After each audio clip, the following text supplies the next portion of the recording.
ஓம் ஸ்ரீ குருப்யோ நமः. வர்ணாமர்த்தசங்கானாம் ரசானாம் சந்தசாமபி மங்களானாம் ச கர்த்தாரௌ வந்தே வாணி விநாயகௌ பவானி சங்கரௌ வந்தே ஸ்ரத்தா விஸ்வாசரூபிணௌ யாப்யாம் வினா ந பஷ்யந்தி சித்தா ஸ்வாந்தஸ்தமீஸ்வரம் சீதாராமகுணக்ராம புண்ணியாரண்யவிஹாரிணௌ வந்தே விசுத்தவிஜ்ஞானௌ கவீஸ்வரகபீஸ்வரௌ உத்பவஸ்திதசம்ஹாரகாரிணீம் க்லேஷஹாரிணீம் சர்வஸ்ரேயஸ்கரீம் சீதாம் நதோஹம் ராமவல்லபாம். இந்த ஸ்லோகங்கள்லாம் மங்களச்சரண் ஸ்லோகங்கள்னு துளசிதாசர் எழுதின ராமச்சரித்த மானஸில் ஆரம்பிக்கிறதே எழுதியிருக்கார். முதல்ல சரஸ்வதி தேவியையும் கணேசரையும் பூஜிக்கிறார். அர்த்தம், வாக்கு, சந்தஸ், கவிதை ரசங்கள், மங்களம் எல்லாம் தரத்துக்கு வாணியையும் கணேசரையும் பூஜிக்கிறேன்னு சொல்கிறார். அடுத்தது பார்வதி பரமேஸ்வரால வேண்டிக்கிறார். அம்மையப்பரான பவானியும் சங்கருமாக ஒருத்தருடைய ஸ்ரத்தையும் விஸ்வாசமாக இருக்கக்கூடிய இறைவனையும் இறைவியும் வேண்டிக்கிறேன். அவர்களுடைய அருள் இல்லாமல் மிகப்பெரிய பண்டிதர்களாக இருக்கட்டும், ரொம்ப சித்திகள் உள்ளவர்களாக இருக்கட்டும், அவர்களால் உள்ளே இருக்கிற இறைவனை பார்க்க முடியாது. அதனால் அம்மையப்பரை முதல்ல வேண்டிக்கிறார். ஸ்ரத்தையும் விஸ்வாசமும் இருக்கிற இறைவன் இறைவியை வேண்டிக்கிறேன் அப்படின்னு சொல்லும்போது, ஸ்ரத்தை விஸ்வாசம் இல்லைன்னா உள்ளே இருக்கிற இறைவனை பார்க்க முடியாது அப்படிங்கிறத இந்த ஸ்லோகத்துடைய அர்த்தம். அடுத்தது இறைவனை குருவாக நினச்சி வேண்டிக்கிறார். அதுக்கப்புறம் சொல்கிறார், சீதாராமர்களுடைய உயர்ந்த குணப்பண்புகளாகிய காட்டுக்குள்ளே வசிக்கக்கூடிய 2 பெரியவர்களை வேண்டிக்கிறேன் அப்படின்னு சொல்கிறார். அந்த சீதாராமருடைய பெருமைக்குள்ள இருக்கிறது யாருன்னு கேட்டால் கவீஸ்வர கபீஸ்வரவ். கவிகளில் சிறந்த வால்மீகியையும் கபீஸ்வரவ் குரங்குகளின் உயர்ந்தவரான ஆஞ்சநேயமூர்த்தியையும் வேண்டிக்கிறேன் அப்படின்னு வேண்டிக்கிறார். கம்பராமாயணத்தில் எனக்கு பிடிச்ச இன்னொரு கட்டத்தை வாசித்து காமிக்கணும்னு ஆசையாக இருந்தது. அதுக்கு முன்னாடி இந்த ராமச்சரித்த மானஸோட ஸ்லோகங்களை ஒரு வாட்டி சும்மா 1-2 ஸ்லோகங்கள் படித்து காட்டணும்னு பிரியமாக இருந்ததுனால படித்து காமிச்சேன். ராமச்சரித்த மானஸ உத்தரப்பிரதேசத்தில் வாழக்கூடிய சாதாரண மக்கள் பேசுகிற பாஷையான அவதி பாஷையில் எழுதியிருக்கார். ஆனால் அது தொடங்கிறதுக்கு முன்னாடி இருக்கிற ஸ்லோகங்கள், சுவாமியை வேண்டிக்கிற ஸ்லோகங்களை எல்லாம் மாத்திரம் சான்ஸ்கிரிட்டில் பண்ணியிருக்கார் துளசிதாசர். நம்ம ஊரில் தான் கொஞ்சம் இந்த சைவ வைஷ்ணவ பேதம் ஜாஸ்தியாக இருக்குது. வடநாட்டில் அது இல்லை. அது படிக்க ரசமாக இருக்குது. அதனால் படிச்சுக்காங்க. இப்போ படித்து காட்ட போகிற கம்பராமாயண படலம் என்னன்னு கேட்டால் கார்முக படலம். கார்முகம்னா வில். அப்போ என்ன இடம் படித்து காட்ட போகிறேன்னு எல்லாருக்கும் தெரியும். எப்படி சிவதனுசை எடுத்து ஸ்ரீராமர் உடைச்சார், இது எல்லாருக்குமே தெரியும். சிவதனுசை எடுத்தார், உடைச்சார். ஆனால் அதை எப்படி கம்பர் எழுதியிருக்கார், அதில் நடுவில் இருக்கிற உணர்ச்சி வேகங்கள், அங்கே இருக்கிறவாளோடதெல்லாம் எப்படி இருந்தது, சாதாரண ஜனங்களுடைய அபிப்பிராயம் என்ன, அந்த தனுஷை பற்றின கதை என்ன, அந்த தனுஷை எடுத்து உடைச்ச ராமரோட காம்பீரியம் என்ன, அதை கம்பர் சொல்லும்போது கேட்கணும். அது அவ்வளோ அழகாக இருக்குது. இன்னொரு சின்ன விஷயம், அது அந்த துளசிதாசர் ஸ்லோகங்களை பற்றி சொல்லும்போது சொல்ல விட்டு போச்சு. இந்த மங்களச்சரண் ஸ்லோகங்களில் வர 5ஆமத்த ஸ்லோகம் சீதையை பற்றினது. ராமரை பற்றி சொல்லணும்ல.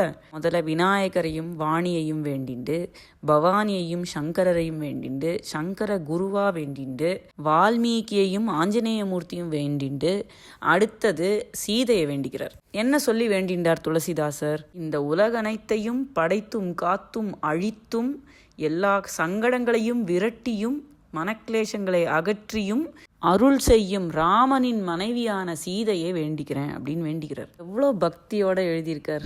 படிக்கவே ரொம்ப ஆசையாக இருக்கு. இப்போ நம்மளுடைய கவி சக்கரவர்த்தி கிட்ட போகலாம். விஸ்வாமித்ர மகரிஷி அவருடைய யஜ்ஞம் நடக்கிறதுக்காக இந்த ராமலக்ஷ்மணர்களை காட்டுக்கு கூட்டின்னு போய் தாடகையை வதம் பண்ணி சுபாகுவையும் வதம் பண்ண வச்சு மாரீச்சனை ராமர் விரட்டி அடித்து அகலிகைக்கு சாப விமோச்சனம் கொடுத்து ஏகராஜ்யத்துக்கு ஜனக மகாராஜாவோடைய வேள்வி சாலையை அடைஞ்சு அவர் வேள்வியெல்லாம் முடிச்ச உடனே ராம லக்ஷ்மணர்களோட போய் ஜனகனோட சபையில் உட்காந்துருக்கார். ஜனக மகாராஜா ஒரு பொண்ணை வச்சுட்டு இருக்காரே, அவளுக்கு கல்யாணத்துக்கு இந்த வில்லு அப்படின்னு வேற எஸ்டாப்ளிஷ் பண்ணிட்டாரே. அதனால் எங்கே அழகான பிள்ளைகளை பார்த்தாலும் அவருக்கு மனசில் ஒரு ஆசை வருது. இதுலேயும் ராம லக்ஷ்மணானா எப்படிப்பட்டவா அவளை பார்த்தா சாதாரணமாகவே யாருக்கும் ஆசை வராதா?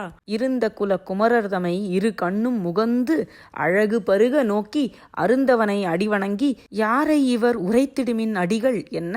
விருந்தினர்கள் நின்னுடைய வேள்வி காணிய வந்தார், வில்லும் காண்பார், பெருந்தகைமை தயரதன் தன் புதல்வர் என அவர் தகைமை பேசலுற்றான். ஜனக மகாராஜா ராமலக்ஷ்மணா 2 பேரையும் பார்த்து 2 கண்ணையும் கப்பு மாதிரி யூஸ் பண்ணி அவளுடைய அழகை கண்ணால் குடிச்சாராம். தானே லக்ஷணம் பொருந்தினவாளா இருக்காளே, அடிகளே சுவாமிகளே இவா யாரு அப்படின்னு விஸ்வாமித்ர மகரிஷியை கேட்குறார். தம் பொண்ணுக்காக தான் கேட்குறாருன்னு விஸ்வாமித்ர மகரிஷிக்கும் தெரியும். அவர் சொல்கிறார், இந்த 2 குழந்தைகளும் என்னோட விருந்தினராக வந்திருக்கா, உன்னுடைய வேள்வியை பார்க்க வந்திருக்கா, வில்லையும் பாப்பா அப்படிங்கிறார். ரொம்ப பெருமைகளை உடைய தசரதனோட பிள்ளைகள் இவான்னு ராமரை பற்றி குறிப்பாக சொல்லாமல் பொதுவாக ராம லக்ஷ்மணா 2 பேரை பற்றியும் சொல்லி சொல்கிறா. அதுக்கப்புறம் விஸ்வாமித்த மகரிஷி தசரதன் புத்திர காமேஷ்டி யாகம் பண்ணதுலேருந்து தொடங்கி எல்லா கதையும் அது வரைக்கும் நடந்த ராமாயணத்தை ஜனக மகாராஜாவுக்கு சொல்கிறார். வில்லும் காண்பார்னு ஒரு வார்த்தை சொல்லிட்டாரே, அப்போ யார் இவாங்கிற பெருமை, குலத்தோட பெருமை, அதுக்கு முன்னாடி வந்த பெரிய பெரிய ராஜாக்களுடைய பெருமை எல்லாத்தையும் சொல்லி, எப்படிப்பட்ட குலம், எப்படிப்பட்ட வீரம் இவாளோடது, எப்படி தாடகையை கொன்னா அப்படின்னு எல்லா வரிசையாக சொல்லிகிட்டே வர்றார். கடைசியாக அகலிகையோட சாப விமோச்சனத்தை சொல்லி, இவனுடைய காலில் இருக்கிற தூசி பட்டு ஒருத்திக்கு சாப விமோச்சனம் கிடச்சிருக்கு பாத்தியா, என்னோட உயிர் மேலே கூட எனக்கு ஆசை இல்லை, இந்த கரியவன், இந்த கருப்பு நிற ஸ்ரீராமன் இருக்கானே, இவன் மேலே தான் எனக்கு ஆசைங்கிறார். கோதமன் தன் பன்னிக்கு முன்னை உருக்கொடுத்தது இவன் பொலங்கழல் கால் பொடி கண்டாய், காதல் எந்தன் உயிர் மேலும் இக்கரியோன் பால் உண்டாள்னு சொல்றார். இதெல்லாம் தான் இவாளுடைய வரலாறுன்னு சொல்லி முடிச்ச உடனே ஜனகன் மகாராஜா சொல்றார், இனிமே நான் சொல்றதுக்கு என்ன இருக்கு, இந்த வில்ல கொண்டு நான் ரொம்ப அவஸ்தப்பட்டுட்டேன், எப்படியாவது பொண்ணு கல்யாணம் ஆனா போறோம் அப்படிம்பார். மாற்றம் யாது உரைப்பது மாயவிற்கு நான் தோற்றனன், என் மனம் துளங்குகின்றதால்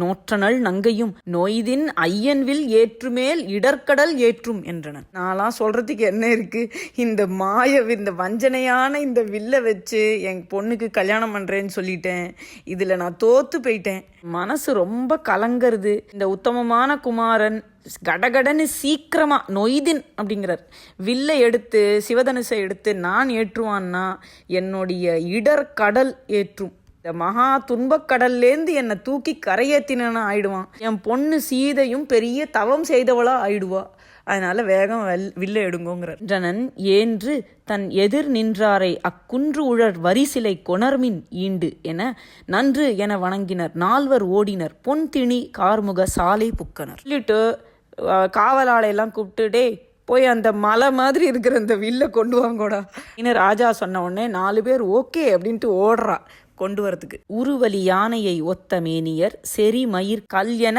திரண்ட தோழினர், 60 அளவில் ஆற்றலர், தரிமடுத்து இடையிடை தண்டில் தாங்கினர். 4 காவலாள் போய் விஷயத்த சொன்ன உடனே பெரிய யானைய மாதிரி பலசாலிகளான 60,000 பேர், அளவில்லாத ஆற்றலை உடையவர்கள், அவர்கள் நடுநடுல தூண்களை முட்டுக்கு கொடுத்து அந்த தூணையெல்லாம் பிடிச்சிட்டு எல்லாரும் கஷ்டப்பட்டு தூக்கிண்டு வராலாம். நெடு நிலமகள் முதுகு ஆற்ற நின்று உயர் தட நிமிர் வடவரை தானும் 400 இடம் இலை உலகு என வந்தது எங்கனும் கடல்புரை திருநகர் இறைத்து காணவே. நாளா ஒரே இடத்துல அது இருந்ததுனால ரொம்ப நாளா யாரும் அதை ட்ரை பண்ணாம வச்சிருந்த இடத்துல பூமாதேவிக்கு முதுகெல்லாம் வலிச்சு கொடுத்தான். பெரிய மேருமலை இதோட சைஸை பார்த்து வெக்கப்படுறதான். பக்கத்துல நின்று பார்த்தா இந்த உலகத்துல இடமே இல்லையே, எல்லா இடத்துலயும் இந்த வில்லு தான் இருக்கே அப்படின்னு தோணுமா. அப்பேற்பட்ட வில்ல தூக்கின்னு வந்தா எல்லாரும் அதை வேடிக்கையும் பார்க்கறா, 1000கணக்கான பேர் சுமக்கறாத. இங்கோடு சக்கரம் தரித்த செங்கைய சிங்க ஏறு அல்லனேல் இதனை தீண்டுவான் எங்கூழன் ஒருவன்,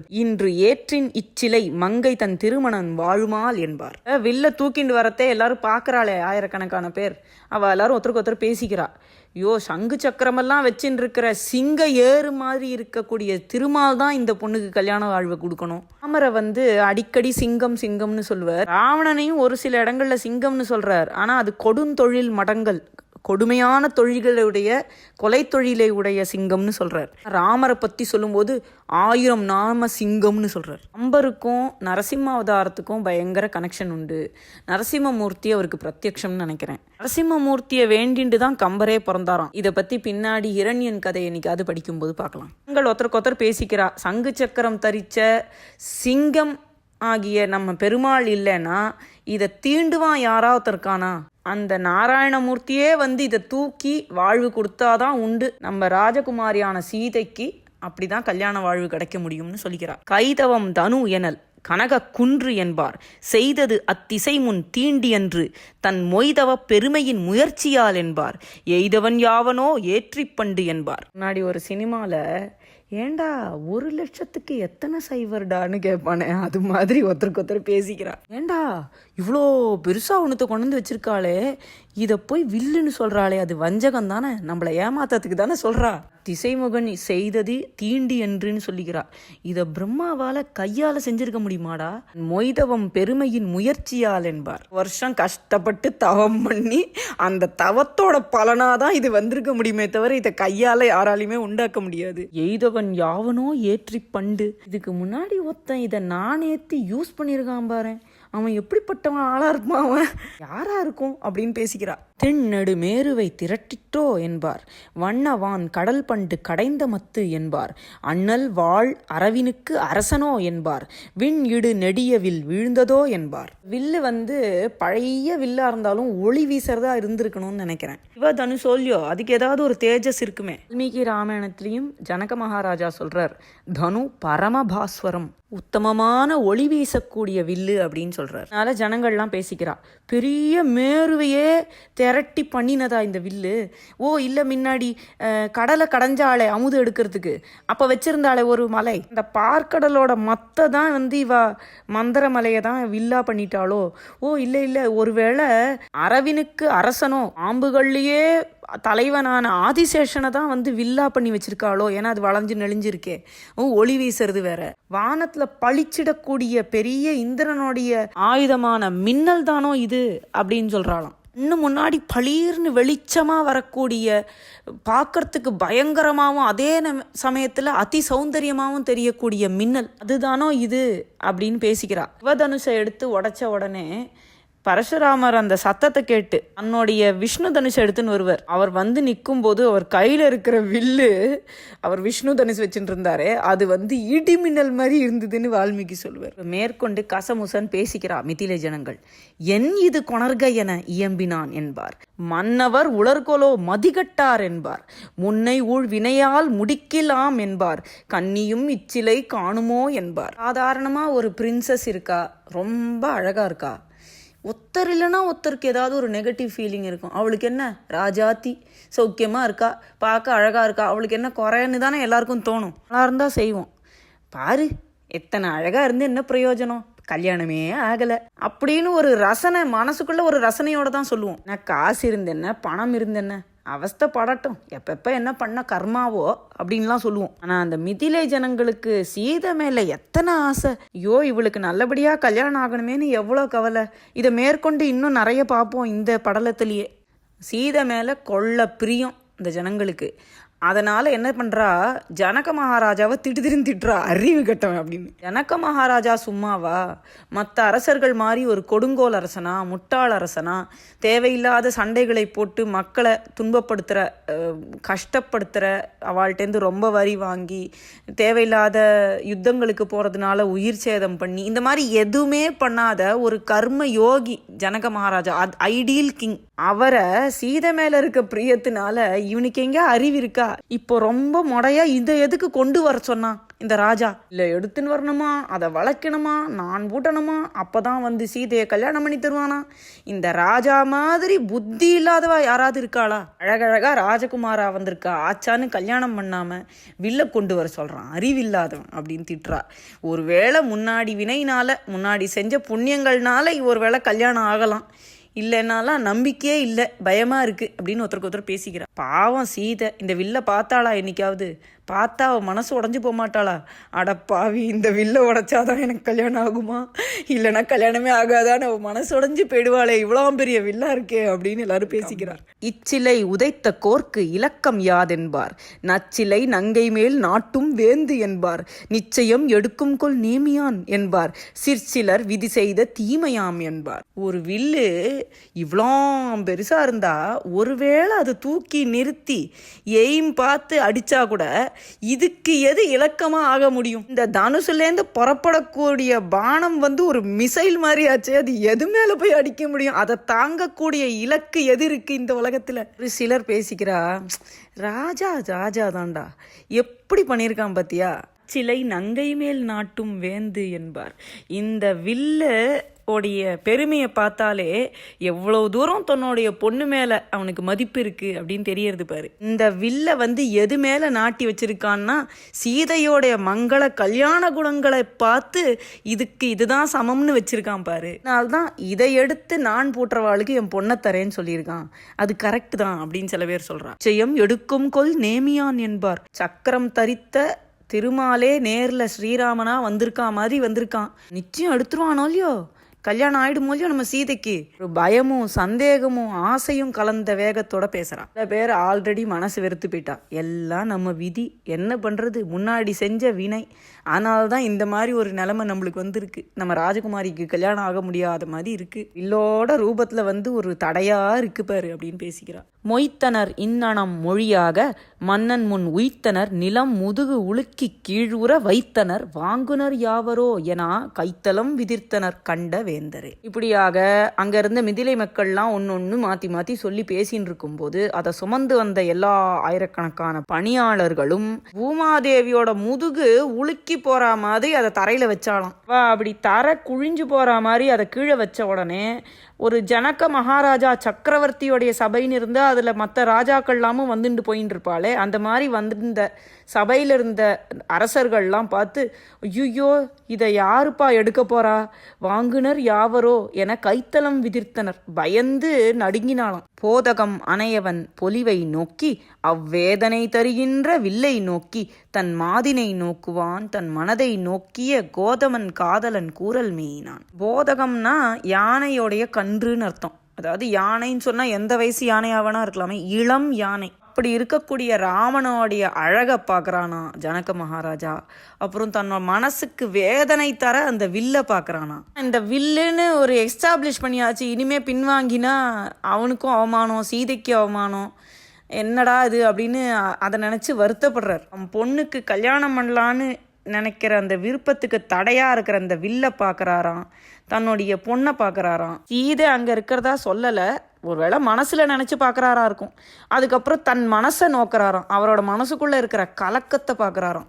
பெரிய கர்மயோகியான ஜனக மகாராஜாவுடைய மனசையே கலக்கின அந்த வில்லுடைய கதையை கௌதம ரிஷியோடைய புள்ளை சதானந்த முனிவருங்கிறவர், அவர் யாருன்னு கேட்டால் அகலிகைக்கு சாப விமோச்சனம் கொடுத்தாரே ஸ்ரீராமர், அகலிகைக்கும் கௌதம ரிஷிக்கும் பிறந்த பிள்ளை. அவர் தான் ஜனக மகாராஜாவோடைய ராஜகுரு. அவர் இந்த வில்லோட கதையை விஸ்வாமித்திர ரிஷிக்கும் ராமலக்ஷ்மணாளுக்கும் சொல்றார். இமய வில் வாங்கிய ஈசன் பங்குரை உமையினை இகழ்ந்தனன் என்ன ஓங்கிய கமையறு சினத்தன் இக்கார்முகம் கொளா சமையுறு தக்கனார் வேள்வி சாரவே. தக்ஷன் தம் பொன்னான ஈஸ்வரனோட உடம்புல பாதியான சதிதேவிய அவமானப்படுத்தினான். அதனால சதிதேவி மறைய வேண்டி வந்ததுங்கிற கோபத்தினால பொறுமை இழந்த சுவாமி பரமேஸ்வரன் மேருமலைய வில்லா வளைச்சு கையில எடுத்துண்டு தக்ஷனோட யாகசாலைக்கு போறார். உக்கன பல்லொடு கரங்கள் ஓடினர் புக்கனர் வானவர் புகாத சூழல்கள் தக்கன் நல் வேள்வியில் தழலும் ஆறின முக்கண் எண் தோழவன் முனிவும் மாறினான். இங்க வந்த கோபமா வந்த 8 தோள்களுடைய பரமேஸ்வரன் முக்கண் இறைவன் தக்ஷனோட வேள்வி அழிச்சு வேள்வியில பார்ட்டிசிபேட் பண்ண எல்லாரையும் நன்னா வச்சு வாங்கியிருக்காரு. தேவர்கள்லாம் பல்லு உடஞ்சு கை போய் எல்லாரும் அங்கங்க ஓடி ஒளிஞ்சுக்கிறாளாம். இது வரைக்கும் புகுந்து அறியாத இடத்துல எல்லாம் போய் பதுங்கின்னு இருந்தாளாம். ஒரு கோபத்தை எல்லாம் காட்டி எல்லாரையும் சம்ஹாரம் பண்ணின மூர்த்தி கோபம் மொள்ள தணிஞ்சர். தாளுடை வரிசிலை சம்பு உம்பர்தம் நாள் உடைமையின் அவர் நடுக்கம் நோக்கி இக்கோளுடை விடையனான் குலத்துள் தோன்றிய வாளுடை உழவன் ஓர் மன்னன் பால் வைத்தான். பரமேஸ்வரனுக்கு சம்புங்கிற வார்த்தையை யூஸ் பண்றார். ஷம்னா ஆனந்தம், பேரானந்தம், பூனா அது உண்டாகக்கூடிய இடம்.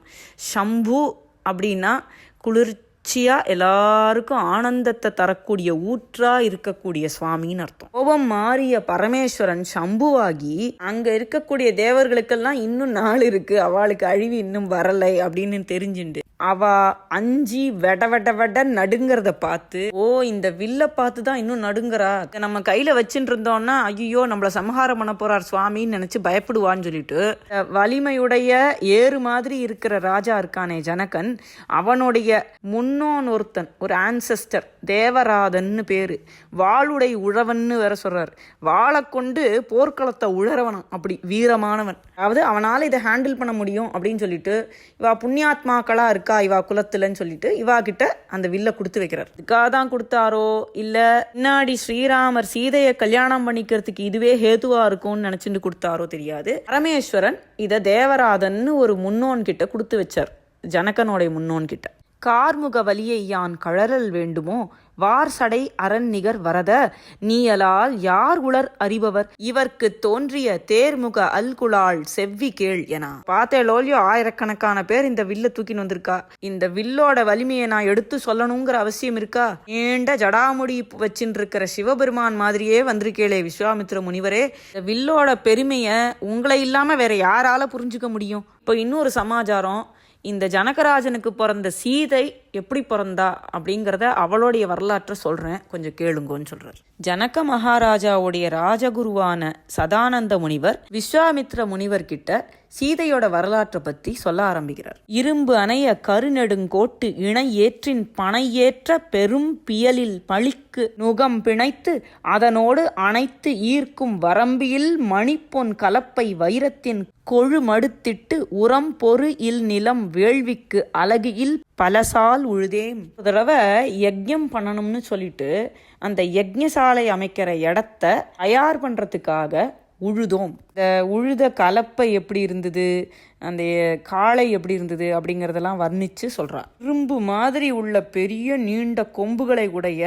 பருத்த காளையோட பிடரி மேல பளிங்கால செய்த நுகத்தடியை வச்சு அது இழுத்து கொண்டு போகக்கூடிய கலப்பையில பொன் கலப்பையாம், அதுல வைரத்துல ஆன கொழுவை சேர்த்து ரத்னங்கள்லாம் பதிச்ச பொன் கலப்பையால உழுதோம்னு சொல்றா. வால்மீகி ராமாயணத்துல ஜனக மகாராஜா தம் பொண்ணான சீதையை பத்தி அயோனிஜா அப்படின்னு சொல்றார். சீதையே பின்னாடி காட்டுல அத்ரி மகரிஷியோட ஆசிரமத்துக்கு போகும்போது அனுசுயா தேவி கிட்ட தன்னை பத்தி அயோனிஜான்னு சொல்லிக்கிறார். அது சாதாரணமா ஒரு பெண்ணுக்கு குழந்தையா பிறக்காம கண்டெடுக்கப்பட்டவள். இப்போ கம்பர் சீதை பிறந்த விதத்தை பத்தி சொல்றார்.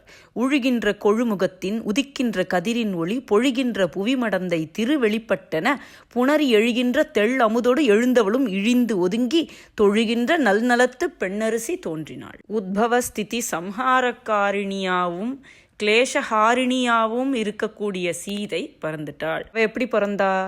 அவ வேள்வி நடத்துகிற இடத்த உழுதுன்னு இருக்கும்போது கொழுவோட முனையில திடீர்னு பூமாதேவி, ஒரு சூரியன் பூமிக்குள்ளேந்து உதிச்சதுன்னா எப்படி உதிக்குமோ அந்த மாதிரி பூமாதேவியே வெளியில வந்த மாதிரி சீதை பிறந்தா. இன்னும் ஒரு நாள் பார்க்கடல்ல தெளிந்த அமுதோட சேர்ந்து எழுந்தாளே மகாலட்சுமி, அவ கூட இவளுடைய அழகை பார்த்து தாழ்ந்து ஒதுங்கி கைகூப்பி வணங்குற அளவுக்கு பேரழகோட தேஜஸோட பிறந்தாளாம் சீதை. சதானந்த முனிவர் மேல சொல்றார்.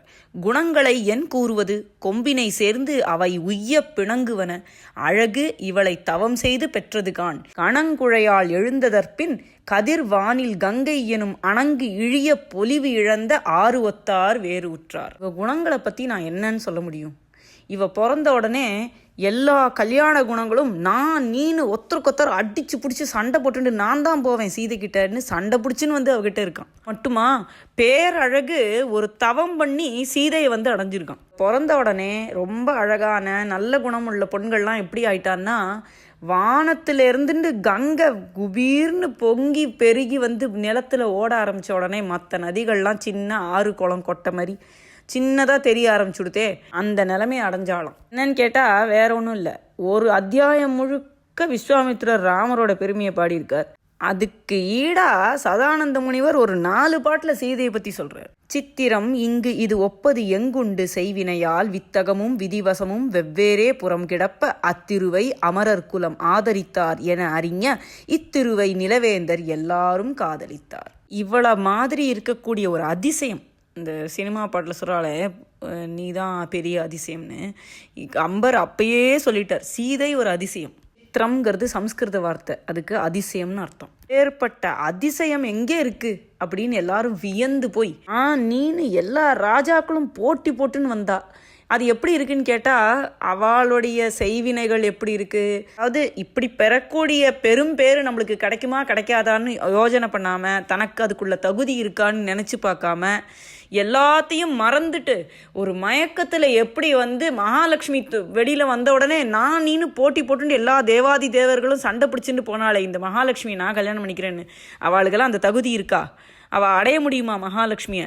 எப்படி அந்த தேவர்கள் தன் தகுதியை பற்றி நினச்சி பார்க்காம மகாலட்சுமியோட கரம் பிடிக்க ஆசைப்பட்டாலோ, அது மாதிரி இந்த உலகத்து அரசர்கள்லாம் இவளை பார்த்து விரும்பி கல்யாணம் பண்ணிக்க வந்தா. கலித்தானை கடலோடும் கைத்தான களிற்றரசர் ஒலித்து ஆழி என மனம் மொழிந்தார்க்கு எதிர் உருத்த புலித்தானே களிற்று உரிவை போர்வையான் வரிசிலையை வலித்தானே மங்கை திரு மணத்தான் என்று யாம் வலித்தோம். முதல்ல அந்த ராஜாக்கள்லாம் கேட்டு பார்த்துருப்பா போல இருக்கு, ஜனகர் நீங்களுக்கெல்லாம் தகுதி இல்லடா என் பொண்ணை கல்யாணம் பண்ணிக்கன்னு சொல்லியிருப்பார். அதனால கோச்சுண்டு எல்லாரும் படையெடுத்துன்னு வர ஆரம்பிச்சுட்டா, பை ஃபோர்ஸ் சீதையை கல்யாணம் பண்ணின்னு போறதுக்குன்னு. பெரிய தும்பிக்கையும் மதமும் கொண்ட பெரிய யானை படையெல்லாம் வச்சுண்டு ஆரவாரிக்கக்கூடிய பெரிய சேனை கடலோட கடல் முழக்கம் சேரா மாதிரி ஃபோர்ஸ்ஃபுல்லா கேட்டா. அப்ப நாங்க என்ன சொன்னோம்?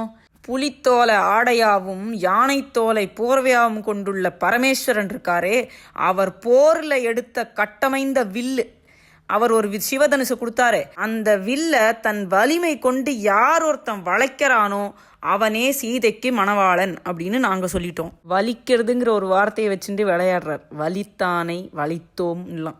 வல்வில்லுக்கு ஆற்றார்கள் மாறவேள் வளை கருப்பின் மெல்வில்லுக்கு ஆற்றாராய் தாம் எம்மை விழிக்குற்றார் கல்வில்லொடு உலகு ஈந்த கனங்குழையை காதலித்து சொல்வில்லால் உலகு அழிப்பாய் போர் செய்ய தொடங்கினார். முதல் பாட்டில் வலிக்கிறது, இந்த பாட்டில் வில்லு திருப்பி திருப்பி வருது. அப்படி நாங்கள் போட்ட கண்டிஷன் படி இந்த வில்லை தூக்கி வளைக்கணும், அது பண்ணி பார்த்தா அவளால் முடியல, அதுக்குள்ள வலிமை அவளுக்கு இல்லை. இதைய பற்றி கேள்விப்பட்டே காமனோடைய வில்லுக்கு ஆளாயிட்டா. அதாவது கண்டிப்பா சீதை கல்யாணம் பண்ணிக்கணும்னு விரும்பி அடம் பிடிக்க ஆரம்பிச்சிட்டா. இதனால கோவம் எங்களோட சண்டை போட ஆரம்பிச்சிட்டா. எல்லாரும் சும்மா படையெடுத்துன்னு சண்டைக்கு வரா.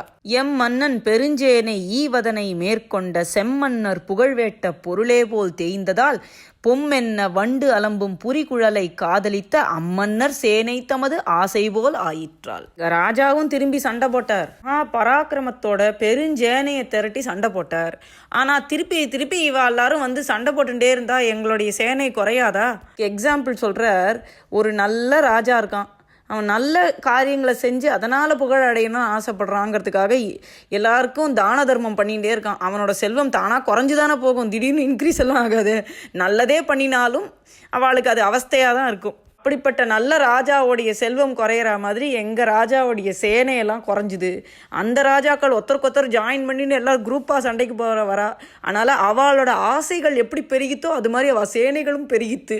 மல் காக்கும் மணிபுயத்து மன்னன் இவன் மழவிடையோன் வில் காக்கும் வாழமருள் மெலிகின்றான் என இறங்கி எல் காக்கும் முடிவிண்ணோர் படையீந்தார் என வேந்தர் அல் காக்கை கூகையைக் கண்டு அஞ்சினவாம் என அகன்றார். இந்த இடத்துல மழவிடையோன் வில்ல காப்பாத்துறதுக்காக ஜனகர் சண்டை போடுறாருன்னு சொல்றார் கம்பர்.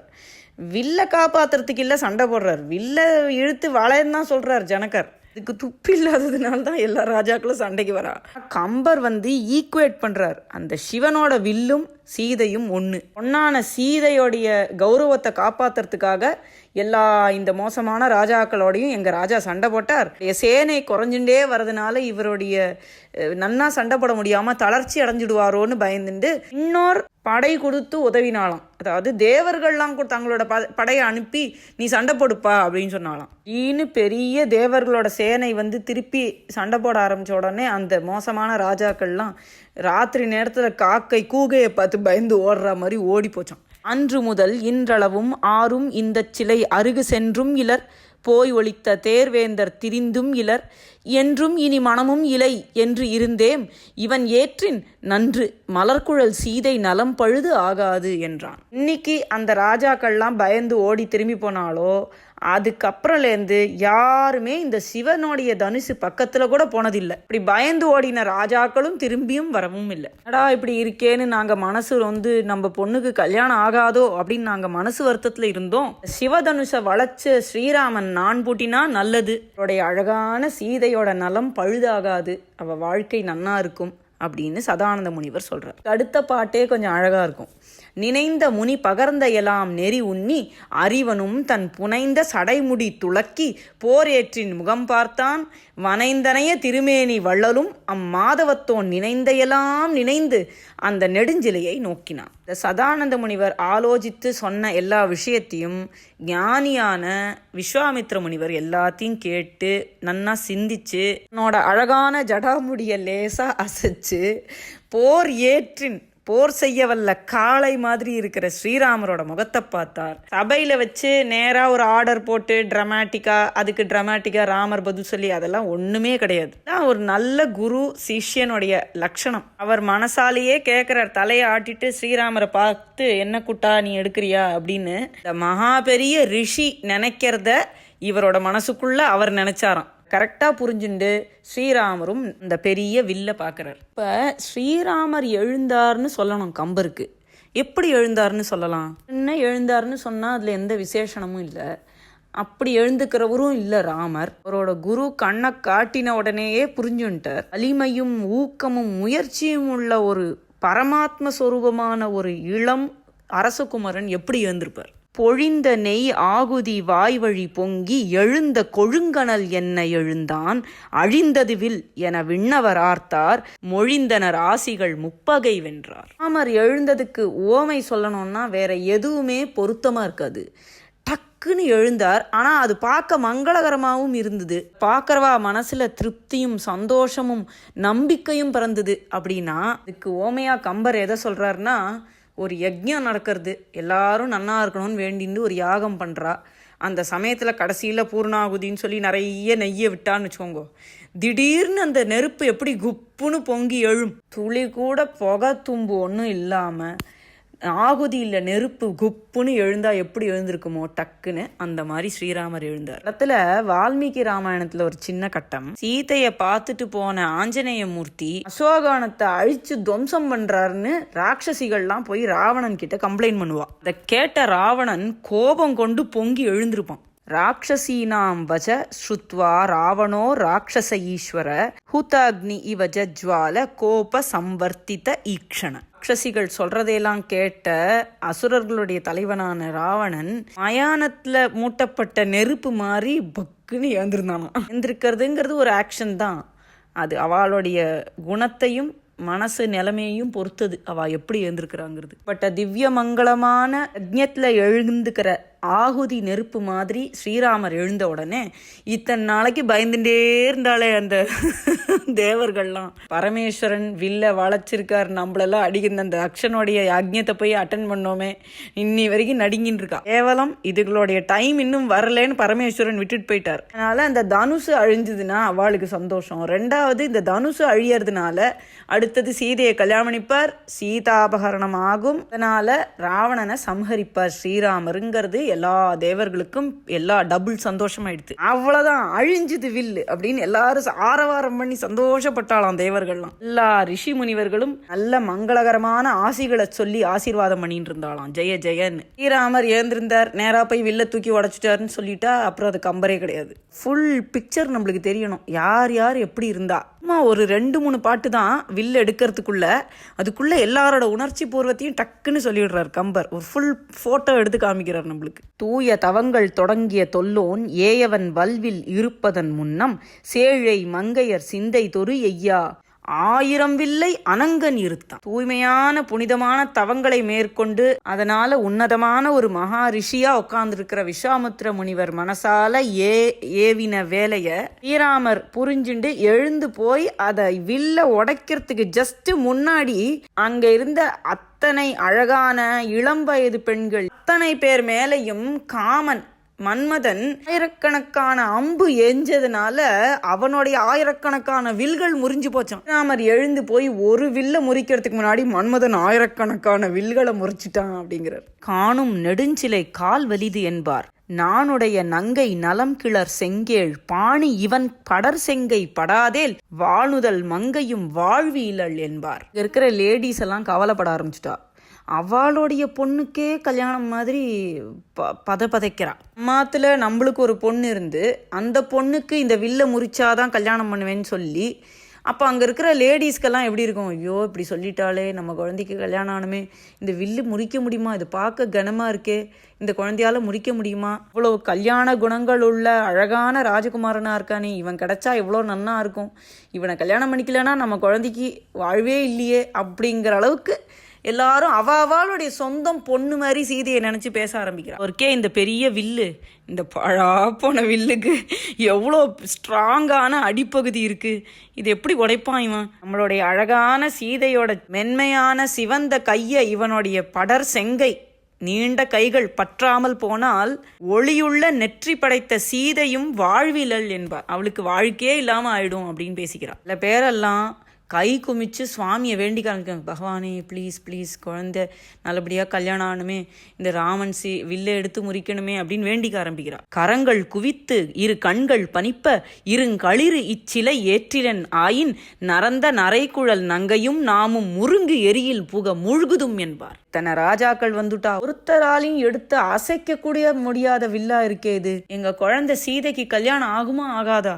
கையும் குவிச்சு கண்கள்லாம் நீர் சோர்ந்து ஏத்துனாலையும் உணர்ச்சி வேகத்தினாலையும் கவலைனாலையும் கண்கள்லாம் தண்ணி வந்துடுத்தான் அவளுக்கு. வா தெய்வங்களெல்லாம் வழிபட்டு சீக்கிரம் நல்லபடியா எங்க குழந்தைக்கு கல்யாணம் ஆகணும்னு வேண்டிண்டு கிட்டத்தட்ட ஒரு வெறியே வந்துடுத்து அவளுக்கு. இப்போ அவ சொல்றா, ஆண் யானை மாதிரி இருக்கானே இந்த ராஜகுமாரன், இவன் இந்த வில்லை எடுத்து நான் பூட்டாம போனான்னா இனிமே அவ்வளவுதான், மனம் வீசும் கூந்தலை உடைய எங்கள் சீதையும் நாங்களும் நெருப்பு எரிய விட்டு அதுக்குள்ள விழுந்து சாவோம் அப்படிங்கிறான். வந்திருக்கானே இவன் நாராயணமூர்த்தி மாதிரி இருக்கிற இந்த ராஜகுமாரன் எங்க சீதையை கல்யாணம் பண்ணிக்காம போனா எல்லாரும் விழுந்து சத்து போகலாம் அப்படின்னு சொல்றான். இங்க கொஞ்சம் வயசுல பெரிய லேடிஸ்கெல்லாம் சரியான கோபம் ஜனக மகாராஜா மேல திட்டுறா.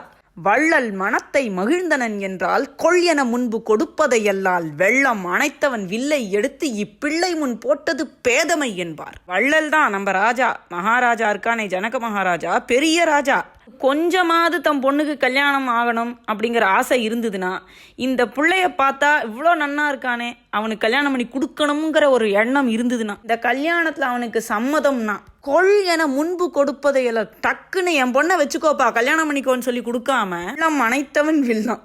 இந்த கங்கை பகீரதனுடைய தவத்துக்கு இறங்கி ஆகாசத்துலேருந்து இறங்கி ஓடி வரத்தே அதை இந்த உலகம் தாங்காதுங்கிறதுனால பரமேஸ்வரன் தன்னோட ஜடாமுடியில தடுத்து தாங்கினாரே. அதனால சொல்றா, வெள்ளம் அணைத்தவன் அவனுடைய வில்லு சிவதனுஷை எடுத்து இந்த புள்ள முன்னாடி போட்டது பைத்தியக்காரத்தனம் இல்லையா? கல்யாணம் பண்றதுதான் பண்ணி கொடுக்க வேண்டியதானே, வில்லையும் அம்பியும் கொண்டு வச்சுண்டு அப்படின்னு. அவளுடைய ராஜாவை திட்டுன்னு திட்டும் போதே நடுவுல விஸ்வாமித்திரருக்கு 2 திட்டியும் கொடுக்குறா. ஞான முனிக்கு ஒரு நானிலை என்பார், கோன் இவனின் கொடியோன் இலை என்பார், மாணவன் இச்சிலை கால் வளையானில் பீன தனத்தவள் பேரிலள் என்பார். இத்தனை வருஷம் தவம் பண்ணி என்ன பிரயோஜனம்? ஞானத்தை அடைஞ்ச விஸ்வாமித்திர முனிவருக்கு கொஞ்சம் கூட வெக்கமா இல்லையே? எப்படியாவது யோஜனை இருக்கா?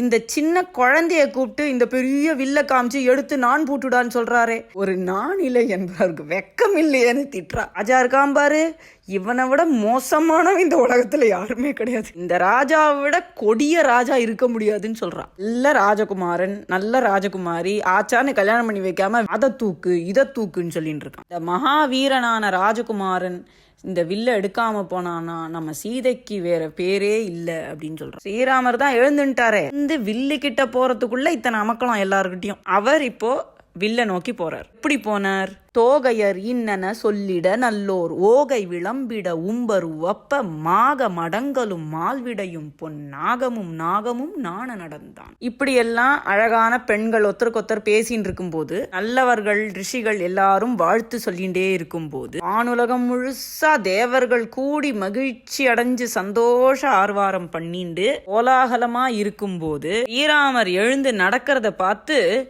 பெரிய மகாமேருவும் யானையும் பெரிய காளையும் பார்த்து வெட்கமடைஞ்சுதான். அப்படிப்பட்ட நடைய நடந்தாராம் அவர். ஆழ்விடையும் பொன்னாகமும் நாகமும் நாண நடந்தாராம். ஆழ்விடைனா பெரிய காளை, பொன் நாகம்னா பொன்மலையான மேரு, இன்னொரு நாகம் யானை. எதுவுமே பாம்பு கிடையாது. வார்த்தைக்கு எத்தனை அர்த்தங்கள். இப்ப அந்த வில்ல ஸ்ரீராமர் அனாயாசமா ஈஸியா எடுத்தார்னு சொல்லணும். எப்படி சொல்லலாம்? ஈஸியா எடுத்தார் நம்மளா இருந்தா அவ்வளவுதான் சொல்லுவோம். அம்பர் எப்படி சொல்றாரு பாருங்க.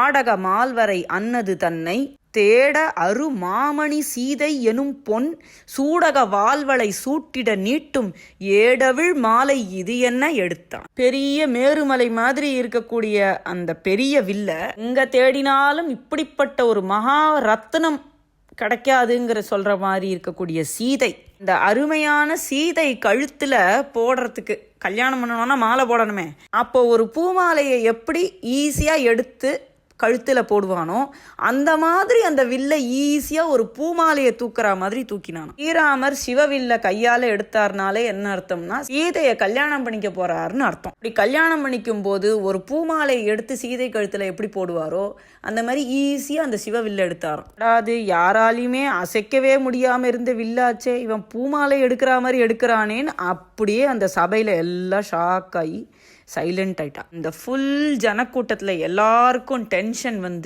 வேற ஒரு பேச்சு இல்லை, எல்லாம் அடங்கி போச்சு, குவைட் ஆயிடுது. இப்போ கம்பர் சொல்றார், தடுத்து இமையாமல் இருந்தவர் தாளில் மடுத்ததும் நான்னுதி வைத்ததும் நோக்கார் கடுப்பினில் யாரும் அறிந்திலர் கையால் எடுத்தது கண்டனர் இற்றது கேட்டார். எவ்வளோ ஈஸியா எடுத்தார்னு சொன்னார் இதுக்கு முன்னாடி பாட்டுல எவ்வளோ ஈஸியா உடைச்சுட்டாருன்னு சொல்றார். இருந்த அத்தனை பேரும் ராஜாலேந்து சாதாரண குழந்தைகள் வரைக்கும் எல்லாரும் கண்ணை இமைக்காம, எங்கேயாவது கண்ணை இமைச்சா என்ன நடக்கிறதுங்கிறத சரியா பார்க்காம போயிடுவோமோன்னு அப்படியே வெறிச்சு போய் பார்த்துட்டு இருக்கா. அப்படி அவ ஒரு செகண்ட் கூட அவ பார்க்காமையே இல்லை, எல்லாரும் ஃபுல் அட்டென்ஷன் கொடுத்து பார்த்துட்டு இருக்கா. அப்படியும் எப்போ ஸ்ரீராமர் அதை எடுத்து தன்னுடைய காலுங்கிட்ட வச்சு நானை இழுத்து அதோட மத்த முனையில கட்ட ட்ரை பண்ணார் அப்படின்னு கேட்டா யாருக்குமே தெரியாது.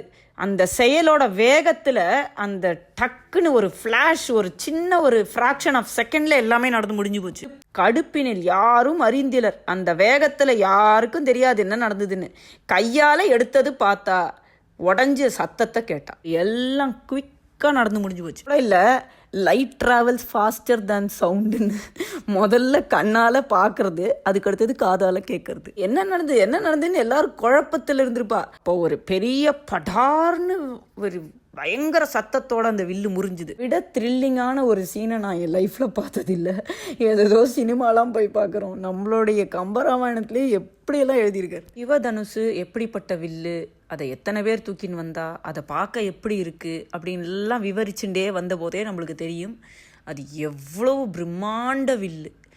அதை உடைச்சிட்டார் ஸ்ரீராமர். ஒரு சின்ன குச்சியை, ஒரு கட்டையை உடைச்சாலே டக்குன்னு சத்தம் கேட்கறது.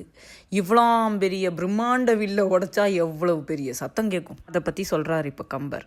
ஆரிடை புகுதும் நாம் என்று அமரர்கள் கமலத்தோன் தன் பேருடை அண்ட கோலம் பிளந்தது என்று ஏங்கி நைந்தார் பாரிடை உற்ற தன்மை பகர்வது என் பாறை தாங்கி வேறென கிடந்த நாகம் இடியென வெறிவிற்றென்று. இவ்வளோ பெரிய சத்தமா?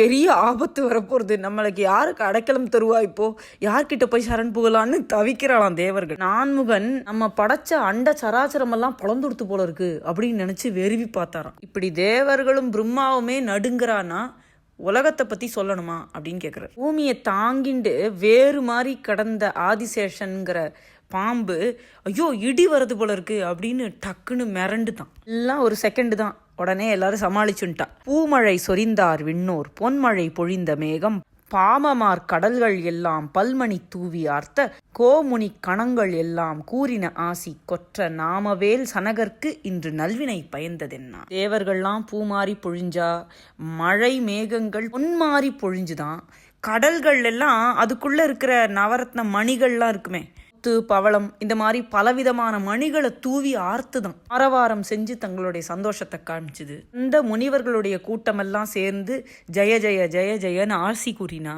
இவர்களுக்கு அச்சம் தரக்கூடிய பெருமையுடைய வேல்படையை உடைய ராஜாவான ஜனகனுக்கு இன்னைக்குதான் அவன் செய்த முன்வினை நல்ல பயனை தந்திருக்கு அப்படின்னு எல்லாரும் ஆரவாரம் பண்ணி ஆசீர்வாதம் பண்ணா. ஜனக மகாராஜாவோட பிரஜைகளான மிதிலாபுரி ஜனங்களை பத்தி கேட்கணுமா?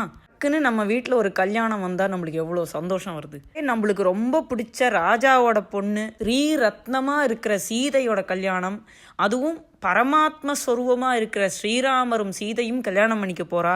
நாளைக்கு இந்த சிவதனுசால தடைப்பட்டு வந்த கல்யாணம் சடன்னா பெரிய கோலாகலமா நடக்க போறதுன்னு ஒரு செகண்ட் நினைப்பு வந்ததுன்னா அந்த பேரானந்தத்தை எப்படி எல்லாம் காட்டினா. ஆலையும் இழையும் சாந்தும் சுண்ணமும் வாசனையும் வேலை வெண்மு பொன்னும் காசும் நுண்துகிலும் வீசி பால்வளை வயிர்கள் ஆர்ப்ப பல்லியம் துவைப்ப முன்னீர் ஓல் கிளர்ந்து உவா உற்றென்ன ஒலி நகர் கிளர்ந்ததன்றே. மிதிலை நகரம் பூரா ஒரே சத்தமா எடுத்து, பக்கம் வெண் சங்க எடுத்து ஊதரா, ஒரு பக்கம் கொம்புகளை எடுத்து முழங்கறா, இன்னொரு பக்கம் வாத்தியங்கள்லாம் ஒலிக்க ஆரம்பிச்சுடுத்து. இங்க இருக்கிற ஜனங்கள்லாம் மலர் மாலைகளை ஒத்தருக்கு கொடுத்துக்கிறா, அணிகலன்கள் எல்லாம் ஷேர் பண்ணிக்கிறா.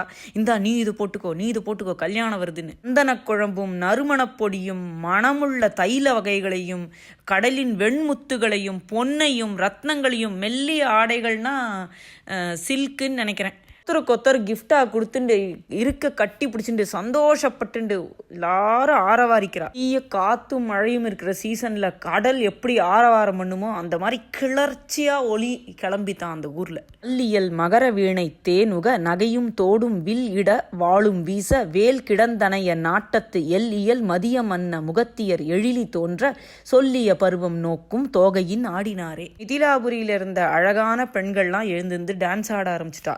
வேல் மாதிரி கண்களையும் பூர்ணச்சந்திரனை ஒத்த முகத்தையும் உடைய அழகிய பெண்கள் இருண்ட கார்மேகம் வரும்போது எப்படி மயில்கள்லாம் தோகை விரிச்சு ஆடுமோ அந்த மாதிரி தேன் சிந்தக்கூடிய இனிமையான வீணை நாதத்தோட சேர்ந்துண்டு முகத்துல சிரிப்போடும் காதுல காதணிகள் அசைந்தாட அழகா ஆட ஆரம்பிச்சா.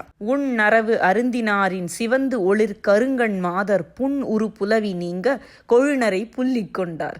வெண்ணிற மேகம் மேன்மேல் விரிகடல் பருகுமா போல் மண்ணுரை வேந்தன் செல்வம் வறியவர் முகந்து கொண்டார். இல்லு உடைப்பட்ட சத்தம் கேட்ட உடனே ஆஹா கல்யாணம் வந்துடுதுன்னு அந்த எக்ஸைட்மெண்ட்ல கள்ளு குடிச்சா மாதிரி ஆயிட்டாலாம் அங்க இருக்கிற பெண்கள்.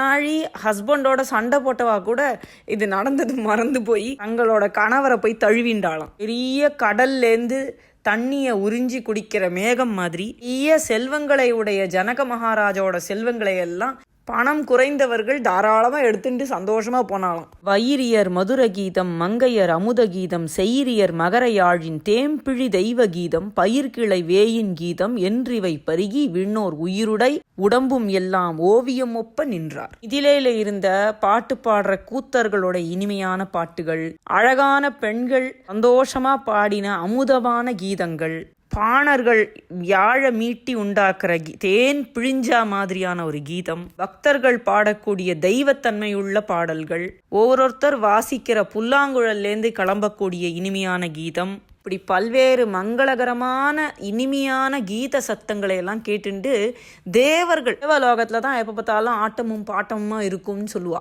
அவ மிதிலாபுரியில கேட்கக்கூடிய இந்த கீதங்களையும் ஆட்டம் பாட்டங்களையும் பார்த்துட்டு அப்படியே உயிருள்ள சித்திரம் மாதிரி ஓவியம் மாதிரி அப்படியே அசையாம நின்னுட்டாளாம்.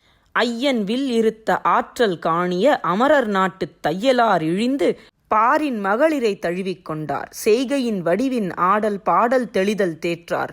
மையறி நெடுங்கண் நோக்கம் இமைத்தலும் மங்கி நின்றார். இப்போ ஒரு சின்ன கன்ஃபியூஷன் ஆயிடுத்து. இப்படி சுவாரஸ்யமா கம்பரோட கற்பனை அடுத்து போறது. தேவலோகத்துல தான் சாதாரணமா ஆடல் பாடல்கள் களிப்புகள் சந்தோஷங்கள் மிகுந்திருக்கும். ஆனா அந்த தேவர்களே மிதிலேபுரியில இருக்கிற மக்களுடைய ஆடல் பாடல் சந்தோஷங்களை பார்த்து இது என்னடா இதுன்னு மயங்கி போய் நின்னுருக்கா. இப்படி பார்த்துட்டு நின்ன தேவலோகத்து பெண்கள் எல்லாம் எங்க இருக்கோங்கிறதே மறந்து நம்ம தேவலோகத்துல தான் இருக்கோம் போல இருக்குன்னு நினைச்சுட்டு வானத்திலேருந்து கீழே இறங்கி என்ன செய்யறோங்கிறது தெரியாம மிதிலாபுரி ஜனங்களான பூலோகத்து பெண்களை இருக தழுவிண்டாலாம். இவா நம்ம ஆள் இல்லைங்கிறது கூட தெரியல அவளுக்கு. அவ சந்தோஷத்துல பூலோக பெண்களை எல்லாம் கட்டின்ற உடனே பூலோகத்து பெண்கள் ஆச்சரியமா யாராதுன்னு கண் கொட்டி பார்த்திருக்கா. அப்போ தேவலோக பெண்கள் இவ யாரா இது கண்ணு கொட்டுறாளே, நம்ம தான் கண்ணே இமைக்க மாட்டோமே, இப்போ இவ தேவலோக பெண்கள் இல்ல போல இருக்கு அப்படின்னு மயங்கி குழம்பி போய் நின்னாலாம். இப்போ ஜனங்கள்லாம் பேசிக்க ஆரம்பிக்கிறா. தயரதன் புதல்வன் என்பார், தாமரை கண்ணன் என்பார், புயல் இவன் மேனி என்பார், பூவையே பொருவும் என்பார், மயல் உடைத்து உலகம் என்பார், மானிடன் அல்லன் என்பார், கயல் பொறு கடலுள் வைகும் கடவுளே காணும் என்பார். ஏ கேட்டியாடி, இவன் தசரதனோட புள்ளையாண்டி. சேச்ச அவன் கண்ணை பாத்தியா, எவ்வளவு அழகா தாமரை மாதிரி இருக்கு. புண்டரீகாட்சனான ஸ்ரீமன் நாராயணன் தாண்டி இது. இவனோட மேனியோட நிறத்தை பாத்தியா, புயல் வண்ணந்தி இவன். சில பேர் சொல்வா பூவையே பொருவும் என்பார். நீல நிறமுடைய காயாம்பூவோட கலரை இவனோட கலர் ஜெயிக்கும்டி. சில பேர் சொல்றா இந்த உலகம் பைத்தியக்கார உலகம், மயக்கத்துல இருக்கு. இவன் சாதாரண மனுஷனே கிடையாது, கயல் பொறு கடலுள் வெய்கும் கடவுளே காணும். மீன்களையுடைய பார்க்கடல்ல தங்கி இருக்கிற பெரும் பரம்பொருளான சுவாமி இவன். இப்படியெல்லாம் ஒருத்தருக்கு பேசிக்கிறா. இதுக்கு அடுத்த பாட்டு ரொம்ப ஃபேமஸ் பாட்டு, அடிக்கடி நிறைய பேர் கோட் பண்ணுவா. நம்பியை காண நங்கைக்கு 1000 நயனம் வேண்டும், கொம்பினை காணும் தரும் குறிசிற்கு அன்னதே ஆம், தம்பியை காண்மின் என்பார், தவமுடைத்து உலகம் என்பார், இம்பர் இந்நகரில் தந்த முனிவனை இறைஞ்சும் என்பார். ஸ்ரீராமரோட வடிவழகில மயங்கி போனவா எல்லாரும் சொல்றா, இவனை பார்க்கறதுக்கு சீதைக்கு 1000 கண்ணு வேணும். ஆனா என்ன இருந்தாலும் மிதிலை மக்கள் பொன்னாத்துக்காரா இல்லையா, சீதையை விட்டு கொடுக்கலாமா?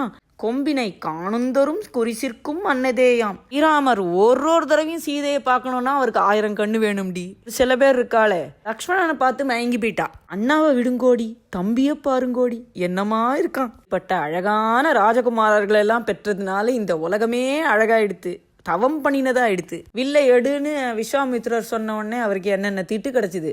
இப்போ கொஞ்சம் நியாய புத்தி வந்துடுது. நம்ம ஊருக்கு இந்த 2 ராஜகுமாரால கூட்டின்னு வந்தாரே விஸ்வாமித்ர முனிவர், அவருக்கு நமஸ்காரம் பண்ணுங்கோடி. சரி, இதெல்லாம் நடக்கும்போது சீதை என்ன பண்ணிட்டு இருந்தா? வால்மீகி ராமாயணத்துல அண்ணலும் நோக்கினான் அவளும் நோக்கினாள்லாம் கிடையாது. கம்பராமாயணத்துல நோக்கிவிட்டா சீதை. அதனால ரொம்ப வருத்தத்துல இருக்கா. நம்ம பார்த்த ராஜலட்சணம் பொருந்திய அந்த ராஜகுமாரன் யாரோ என்னவோ, அவனை கல்யாணம் பண்ணிக்க முடியுமோ முடியாதோ, இப்படிப்பட்ட வருத்தங்கள் எல்லாம் இருக்கா. தமிழ் இலக்கியத்துல இந்த மாதிரி தலைவி தலைவனை நினைச்சு வருந்தி உயிரற்ற பொருள்கள், மலர் மாலை இதையெல்லாம் பார்த்து பழிச்சு பேசுறதெல்லாம் வரும். அந்த மாதிரி சில பாட்டுகள் சொல்றா. பெண் இவன் உற்றது என்னும் பெருமையால் அருமையான வண்ணமும் இலைகளாலே காட்டலால் வாட்டம் தீர்ந்தேன், தன் நறுங்கமலங்காள் என் தளிர் நிறம் உண்ட கண்ணின் உள்நிறம் காட்டினீர் என் உயிர் தர உலோவினீரே. பூஞ்சோலை பக்கத்துல இருக்கிற தாமரை குளத்தும் பக்கத்துல உட்காந்துண்டு சீதை தாமரைகள்கிட்ட பேசின்னு இருக்கா. நீங்கள்லாம் ராமனோட கண்களையும் அவருடைய அழகையும் ஞாபகப்படுத்துறது எனக்கு சந்தோஷம்தான். ஆனா ஸ்ரீராமரை நேர்ல கூட்டிட்டு வராம என் உயிர் தங்காது, என் உயிரை திருப்பி கொடுங்கன்னு சொல்றா. நான் உலாவு மேருவோடு நான் உலாவு பாணியும், தூண் உலாவு தோளும் வாளியூடு உலாவு தூணியும், வாழ் நிலாவின் நூல் உலாவும் மாலை மார்பும் மீளவும் காணலாகும் ஆகின் ஆவி காணலாகுமே கொலாம். அம்புகளை அம்புரா தூணியில போட்டுண்டு வில்லையோடைய நான் தன்னுடைய தோல்ல மாட்டிண்டு தூண்களை ஒத்த தோள்களோடையும் அம்புகள் இடையே செருகப்பெற்ற அம்பரா தூணியும் வச்சுண்டு ஒளிமிக்க சந்திரனை போன்ற பூணலை அணிஞ்சுண்டு வெற்றி மாலை சூடிய திருமார்பையும் வச்சுண்டு மறுபடியும் அந்த மாதிரியான ஒரு பிம்பம் என் கண் முன்னாடி வந்ததுன்னா என்னோட உயிர் தங்கும். நிறைய பாட்டுகள் சொல்றா. நான் எல்லா பாட்டும் படிச்சு காட்டல. கம்பர் சொல்றார், இந்த மாதிரி அவ விம்மி விம்மி வருந்தி சங்கடப்பட்டு இருக்கும்போது இதையோட தோழி நீலமாலை வரா. இந்த மாதிரியான அக இலக்கிய பாடல்கள்ல இந்த மாதிரி ஒரு தோழி இருக்கிறது உண்டு. பரமாத்மாவை அடைய துடிக்கிற ஜீவாத்மா எப்படி போய் சேர்றதுன்னு தெரியாம தவிக்கும் போது தோழியா ஒரு குரு சுவாமி உன்னை காப்பாற்றுவார், நீ கவலைப்படாத, உனக்கு நல்ல கதி கிடைக்கும்னு சொல்கிற அந்த ஒரு கான்செப்டை தான் இந்த தலைவன் தலைவி தோழி அதுக்குள்ளெல்லாம் வச்சு தரா நம்ம பெரியவர்கள். வடங்களும் குழைகளும் வான வில்லிட தொடர்ந்த பூங்கலைகளும் குழலும் சோர்தர நுடங்கிய மின் என நொய்தின் எய்தினாள் நெடுந்தடங் கிடந்த கண் நீலமாலையே. அழகான தோழியான நீலமாலை சீதைக்கு கல்யாணம் நடக்க போறது, ராமர் வில்ல முறிச்சுட்டாருங்கிற செய்தியை விரைவோட ஓடி சொல்றா. அடி வணங்கிலள் வழங்கும் ஓதையள் அந்தம் இல் உவகையள் ஆடிப்பாடினள் சிந்தையுள் மகிழ்ச்சியும் புகுந்த செய்தியும் சுந்தரி சொல் என தொழுது சொல்லுவாள். இப்படி வந்தாலே அந்த தோழி சாதாரணமா ராஜகுமாரிக்கு வணக்கம் சொல்லுவா. அதுவும் சொல்லல, கத்திண்டு ஆடி பாடிண்டு ஒரே ஆரவாரமா சந்தோஷப்பட்டு இருக்கா. இப்ப சீதை கேக்குறா, உனக்கு இவ்வளவு சந்தோஷமா, என்னத்துக்குடி உனக்கு இத்தனை சந்தோஷம் அப்படின்னு கேட்ட உடனே வணங்கிட்டு சொல்றா. கயரத துரகமா கடலன் கல்வியன் தயரதன் எனும் பெயர் தனிச்சொல் நேமியான் புயல் பொழி தடக்கையான் புதல்வன் பூங்கனை மயல் விளை மதனர்க்கும் வடிவு மேன்மையான். எல்லாருக்கும் மயக்கத்தை உண்டாக்கக்கூடிய மன்மதனை விட அழகுமிக்க ஒருத்தன் அவன். கடலென பெருகிய பெரிய படையை உடைய ஆற்றலை உடைய பெரிய ராஜாவான தசரதனோட புள்ளை. மராமரம் இவை என வலிய தோழினான் அரா அணை அமலன் என்று அயிர்க்கும் ஆற்றலான் இராமன் என்பது பெயர் இளைய கோவொடும் பராவ அருமுனியோடும் பதிவந்து எய்தினான். மராமரம் மாதிரி வலிமையான தோள்களை உடைய ஆதிசேஷன் மேல படுத்துன்னு இருக்கிற ஸ்ரீ மகாவிஷ்ணு தான் இங்க வந்து அவதரிச்சிருக்கானோன்னு நினைக்கிற மாதிரியான ஆற்றல் படைத்த ஸ்ரீராமன் என்பவன் அவன் தம்பியான அரசகுமாரனோடையும் தன் குருவான விஸ்வாமித்ர முனிவரோடையும் வந்து சேர்ந்திருக்கான் நம்ம ஊருக்கு. பூணியல் மொயம்பினன் புனிதன் எய்தவில் காணிய வந்தனன் என்ன காவலன் ஆணையின் அடைந்தவில் அதனை ஆண்தகை நான் இனிது ஏற்றினான் நடுங்கிற்று உம்பரே. அழகான அணிகலன்களை போட்டுண்ட பெரிய தோள்களை உடைய அந்த ராஜகுமாரன் சிவவில்ல பாக்கிறதுக்காக வந்திருக்கான்னு விஸ்வாமித்ரன் சொன்ன உடனே ராஜா உடனே கட்டளையிட்டார் வில்ல கொண்டு வாங்கோன்னு.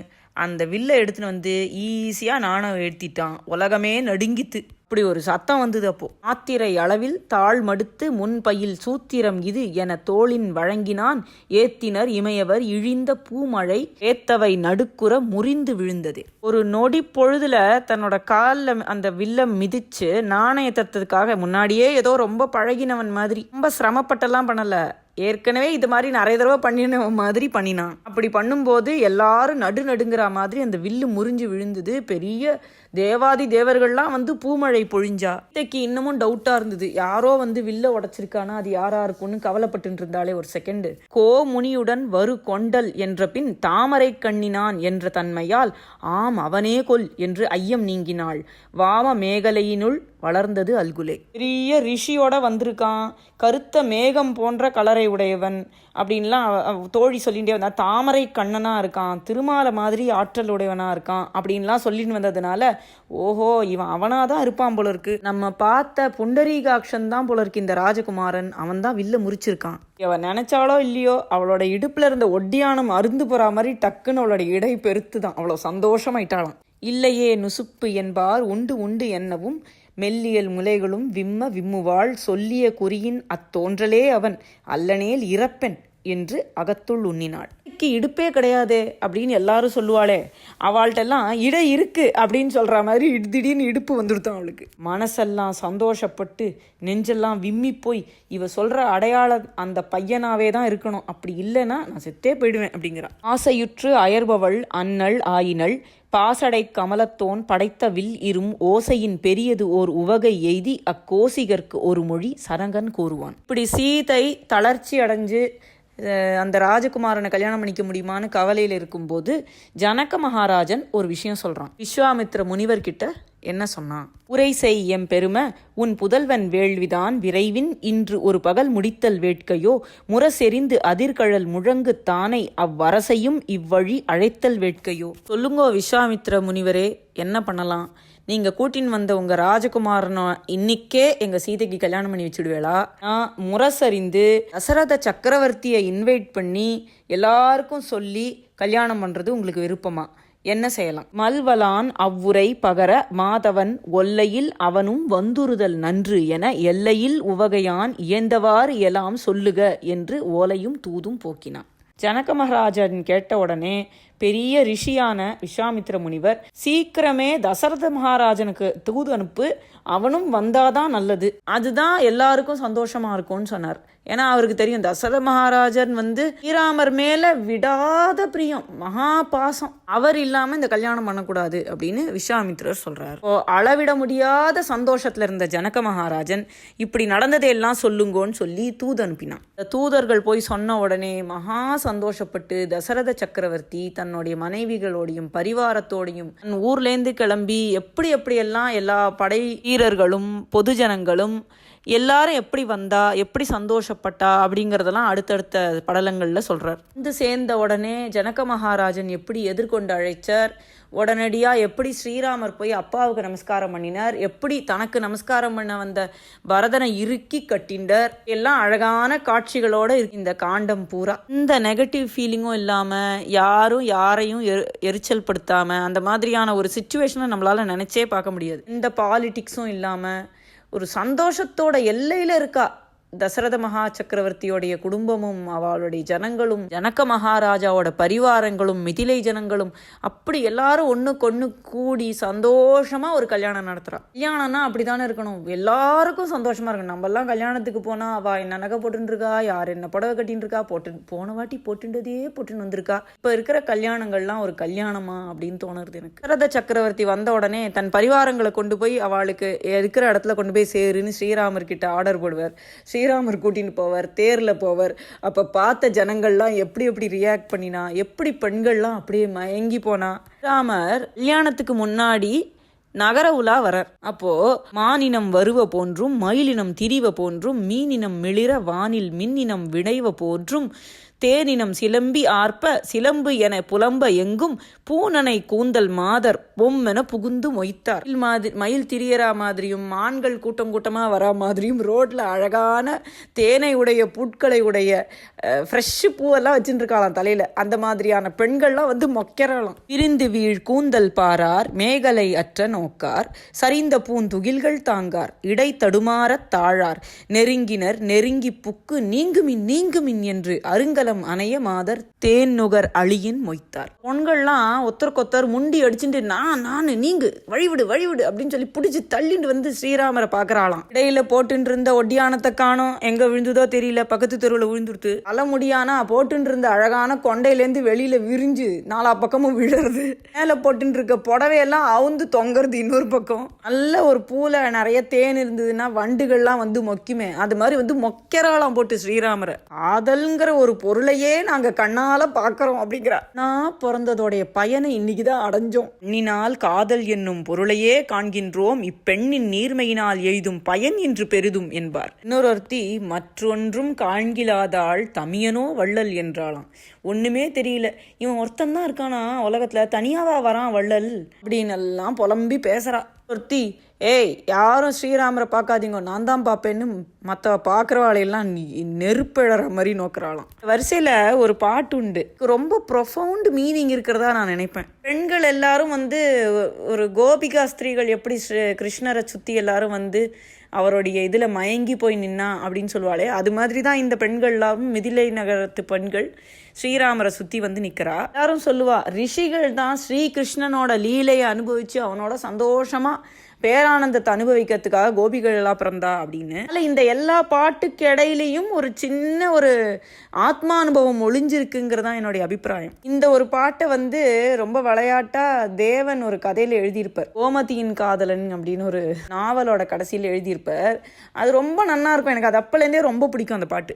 தோள் கண்டார் தோளே கண்டார் தொடுகழல் கமலமன்ன தாள் கண்டார் தாளே கண்டார் தடக்கை கண்டாரும் அக்தே வாழ் கொண்ட கண்ணார் யாரே வடிவினை முடியக் கண்டார் ஊழ் கொண்ட சமயத்தன்னான் உருவு கண்டாரை ஒத்தார். இங்க இருந்த பெண்கள்லாம் ஸ்ரீராமரோட தோள்களை எல்லாம் அந்த அழகுல மயங்கி அதை பார்க்க ஆரம்பிச்சுன்னு அதையே பார்த்துட்டு இருக்காளாம், வேற எதையுமே பார்க்க முடியல அவளால. இல்ல தமியனோ வள்ளல் அப்படின்னு கேட்டாலே ஆத்மானுபவம் அடைஞ்ச ஒரு ஞானிக்கு எல்லா இடமும் ஒரு பிரம்மமா மாத்திரம்தான் தெரியும், வேற எதுவுமே தெரியாது. ஒரே பிரம்மம் தான் இருக்கு, அது தவிர வேற ஒரு பொருள் இல்லை. அப்படிப்பட்ட நிலைமையும் அடைஞ்சு அதையும் தாண்டி சுவாமியோட ஒரு போர்ஷன் ஒரு கல்யாண குணத்தை மட்டும்தான் தெரியறது, அதுக்கு மேல ஒண்ணுமே தெரியல அவளுக்கு. தோளை பாக்குறவா தோளோடையே நின்று போயிட்டா, அதை தாண்டி பார்க்க அவளால முடியல. இவ்வளோ அழகான தோளா அப்படின்னு ஆச்சரியமா அப்படியே மலைச்சு போய் நின்றுட்டாளாம். தொடுகழல் கமலமன்ன தாள் கண்டார், அழகான தாமரை பூ மாதிரி இருக்கிற அவரோட காலை பார்த்தவா காலையே பார்த்துட்டு இருந்தாளாம். வீரமான கைகளை பார்த்தவாலும் அப்படியே தான் கையை மாத்திரமே தான் பார்த்துட்டு இருந்தா. இப்படி வாழ் மாதிரி கண்களை உடைய அந்த பெண்கள் யார் ஒருத்தர் தான் அந்த அழகான உருவத்தை முழுசா பார்த்துருக்கா? உலகத்துல இருக்கிற பலவிதமான சமயங்கள் இருக்கு, பல கோடியான வழிகள் இருக்கு சுவாமியை வேண்டிக்கிறதுக்கு. இப்படி இருக்கப்பட்ட பல தரப்பட்ட சமயங்கள் எது ஒண்ணுதான் முழுசா சுவாமியோடைய குணாதிசயங்களையும் அவரோட உண்மையான நிலையையும் எடுத்து சொல்லி இருக்கு. காக்கும் தொழில் செய்பவர், அவர் அழிக்கும் தொழில் செய்பவர், இப்படி ஏதாவது ஒண்ணுத்துல தங்கி போயிடுறா எல்லாருமே. அப்படிப்பட்டவாளை ஒத்து இருந்தாலாம் அந்த பெண்கள். தோளை பார்க்குறவா தோளை மட்டுமே பார்த்தா, காலை பார்க்குறவா காலை மட்டுமே பார்த்தா. லோட்டமாக பார்த்தா கம்பரோட இந்த பெண்களுடைய விரகத்தாப பாட்டுகள் எல்லாம் வந்து என்னடா இதெல்லாம் தேவையா அப்படின்னு நம்மளுக்கு தோணும். இதுதான் பாரதியார் சொன்னார், எல்லையொன்றின்மை எனும் பொருள் அதனை கம்பன் குறிகளால் காட்டும் முயற்சி. ஜீவாத்மா எப்படி பரமாத்மாவை அடைய துடிக்கிறது, அதுக்கு எப்படிப்பட்ட சாதனைகள்லாம் செய்யறது அப்படிங்கிறது விரகதாபம் காதல்ங்கிற மேல் பூச்சு பூசப்பட்டு நம்மளுக்கு கதையாக கொண்டு வந்து தந்திருக்கார். திருநாவுக்கரசு சுவாமிகள் சொன்னாரே, முன்னம் அவனுடைய நாமம் கேட்டாள், மூர்த்தி அவன் இருக்கும் வண்ணம் கேட்டாள், பின்னை அவனுடைய ஆரூர் கேட்டாள், பெயர்த்தும் அவனுக்கே பிச்சியானாள், அன்னையும் அத்தனையும் அன்றே நீத்தாள், அகன்றாள் அகலிடத்தார் ஆசாரத்தை, தன்னை மறந்தாள் தன் நாமம் கெட்டாள், தலைப்பட்டாள் நங்கை தலைவன் தாளே. அப்படிப்பட்டதுதான் கம்பரோட பாட்டுகள். கம்பர் சொல்றார் ஒரு பொண்ணை பத்தி, தையல் சிற்றிடையாள் ஒரு தாழ்குழல் உய்ய மற்று அவள் உள்ளத்து ஒடுங்கினான், வையம் முற்றும் வயிற்றின் அடக்கிய ஐயனின் பெரியார் இனியாவரே. ஒரு பொண்ணு தன்னுடைய மனசுக்குள்ள ஸ்ரீராமரை வச்சு அடக்கிட்டாளாம். பிரளய சமயத்துல இந்த பிரபஞ்சம் முழுசையும் தன்னோட வயத்துக்குள்ள அடக்கின அந்த சுவாமி ஒரு பெண்ணோட மனசுக்குள்ள போய் அடங்கி இருந்தார். ஐயனில் பெரியார் இனியாவர். இந்த விட பெரிய சுவாமி எங்கேயாவது இருக்க முடியுமா?